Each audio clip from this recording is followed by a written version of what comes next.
Perfect slew drafting కొరకు అంటే బ్లౌజ్కైనా పర్వాలేదు, డ్రెస్కైనా పర్వాలేదు, దేనికైనా కూడా మీరు పర్ఫెక్ట్ స్లీవ్ డ్రాఫ్ట్ చేయాలి అంటే మనకి మెజర్మెంట్స్ కావాలి. స్లీవ్ లెంత్, చెస్ట్ రౌండ్, తర్వాత వచ్చేసి arm round.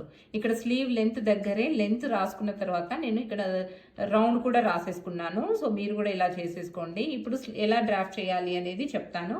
First sleeve length measure చేసుకుంటాము. స్లీవ్ లెంత్ ఇక్కడ 5 ఇంచెస్ కదా, 5 ఇంచెస్ అంటే 6 ఇంచెస్ తీసుకోండి. ఇక్కడ ఏమైనా అన్ఈవెన్ ఎడ్జెస్ ఉంటే ఇలా నీట్గా డ్రా చేసేసుకోండి. తర్వాత 1 ఇంచ్ ఎక్స్ట్రా తీసుకుంటున్నాను, కావాల్సిన దానికంటే 1 ఇంచ్ ఎక్స్ట్రా అంటే 6 ఇంచెస్. నెక్స్ట్ వచ్చేసేసి మనకి చెస్ట్ రౌండ్ బై 12 చేస్తే ఇక్కడ చెస్ట్ రౌండ్ వచ్చేసి 34 ఇంచెస్ ఉంది. 34/12 చేస్తే 2.75 వస్తుంది. బైసెప్ లైన్ డ్రా చేయడానికి మనము చెస్ట్ రౌండ్ బై 12 చేస్తాము. అది వచ్చేసి 2.75. మళ్ళీ సీమ్ పెట్టుకుంటాము, 0.5 ఇంచ్ సీమ్ అంటే 3.25 మార్క్ చేసుకుంటున్నాను. ఏ చెస్ట్ రౌండ్కైనా మీరు ఇలానే మెజర్ చేసుకోవచ్చు. క్యాలిక్యులేట్ చేసి ఈ బైసెప్ లైన్ అనేది తీసేసుకోండి. ఇక్కడ ఒక లైన్ డ్రా చేస్తున్నాను. నెక్స్ట్ వచ్చేసేసి ఆర్మ్ రౌండ్ కావాలి. ఆర్మ్ రౌండ్ ఇక్కడ వచ్చేసి 16 ఉంది. 16 ఇంచెస్లో హాఫ్. 16 ఇంచెస్లో హాఫ్ అంటే 8 ఇంచెస్ అవుతుంది. మనకి ఇక్కడ ఫస్ట్ 6 ఇంచెస్ దగ్గర ఒకటి మార్క్ చేసుకున్నాం కదా, ఇక్కడ కూడా ఒక లైన్ డ్రా చేసుకోండి. నెక్స్ట్ 8 ఇంచెస్ ఇలా మార్క్ చేసుకున్నాను. ఇలా క్రాస్లో ఒక లైన్ డ్రా చేసుకోండి.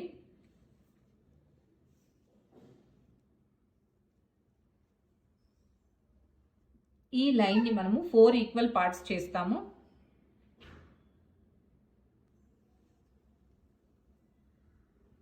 ఈ లైన్ని 4 ఈక్వల్ పార్ట్స్ చేసుకున్నాను. సో ఇది 8 ఇంచెస్ కదా, ఒక్కొక్కటి 2 ఇంచెస్ లైన్ వస్తుంది మనకి. ఇక్కడ ఫస్ట్ లైన్, సెకండ్ లైన్, ఈ ఫస్ట్ పాయింట్ సెకండ్ పాయింట్ దగ్గర 0.5 ఇంచ్ పెట్టుకోండి, పైకి రావాలి 0.5 ఇంచ్.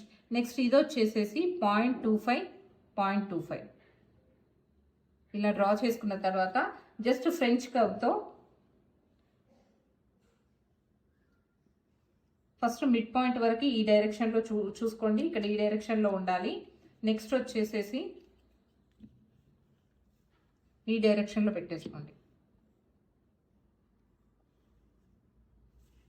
సో నెక్స్ట్ వచ్చేసేసి స్లీవ్ రౌండ్ 13 ఇంచెస్ కదా, 13 ఇంచెస్లో మనకి హాఫ్ అంటే 6.5 అవుతుంది. 6.5 మార్క్ చేసుకోవాలి.